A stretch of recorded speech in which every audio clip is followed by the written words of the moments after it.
Ginagawa raw ni Paolo Avellino kay Kim Chiu ang mga bagay na hindi naranasan ni Janine Gutierrez noon sa aktor. Nakita ng netizens kung gaano dinamdam ni Janine ang paghihiwalay nila ni Paolo.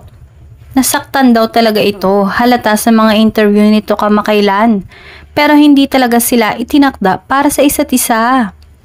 May mga bagay silang hindi mapagkasunduan noon kaya di rin tumagal ang kanilang relasyon. Pansin din ng ilang mga tagahanga at sa nakikita niyang relasyon ngayon ni Kim at Paolo, ibang-iba raw kumpara sa relasyon noon ng aktor at ni Janine. Mas sweet at maalaga si Paolo kay Kim.